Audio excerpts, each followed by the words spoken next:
Почитувани граѓани, почитувани медиуми, добар ден. Вице-премиерот за економија Кочо Андјушев треба си поднесе оставка од морални причини веднаш.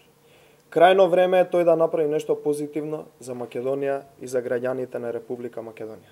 Одговорност за економското пропаѓање на државата мора да има. Не смее целиот товар за неспособноста на актуелната власт да го плаќаат граѓаните. Колку порано си замине Кочо Андјушев, толку е помала цената која што ќе ја платат граѓаните.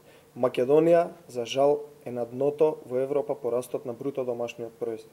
Извештајот на Заводот за статистика е поразителен за целата држава и покажува со какво темпо неспособната влада на Зоран Заев ја влече државата кон економски колапс.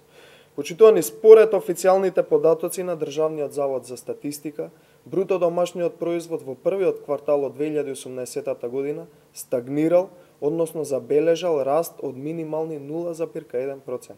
Жално. Тоа е истиот оној квартал за кој не лажеа Заев и Кочо Андјушев дека влегле стотици милиони нови странски инвестиции и економијата цветала. Тоа е истиот оној квартал кога Социјалдемократскиот сојуз ја задолжи целата држава и сите граѓани за нови 300 милиони нето долг.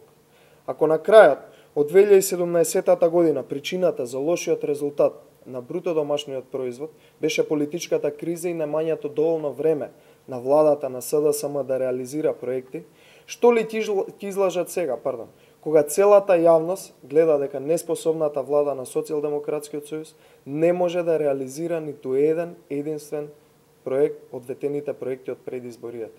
Почитувани, Република Македонија, споредено со сите останати земји во регионот, за жал, убедливо е на дното.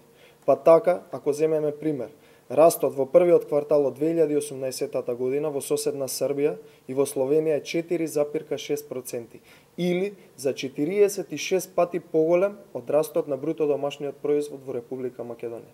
Растот на бруто домашниот производ во Бугарија е 3,5%, или за 35 пати поголем од растот на бруто домашниот производ во Република Македонија.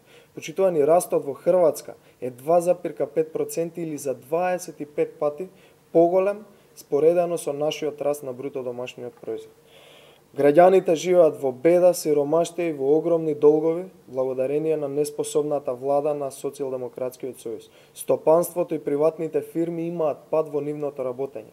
Градежништвото не било никогаш полошо од сега. Над 7.000 текстилни работници се пред отказ. Голем број на фирми немаат земено плата со месеци благодарение на неспособноста на Социјалдемократскиот сојуз. Земјоделието и земјоделците трпат ненадоместливи штети. IT секторот е во загрижувачка кондиција. Се е во хаос и во слободен пат надолу. Единствено што работи оваа неспособна влада на Социјалдемократскиот сојуз е распродавањето на државните и националните интереси, грубо партизирање на државата и вработување на партиски војници и полнење на личните семејни сметки и джебови. Додека граѓаните се плашат како ќе преживеат утре, функционерите на Социјалдемократскиот сојуз и нивните блиски безсрамно работат само за личниот интерес и за полнење на сопствените джебови.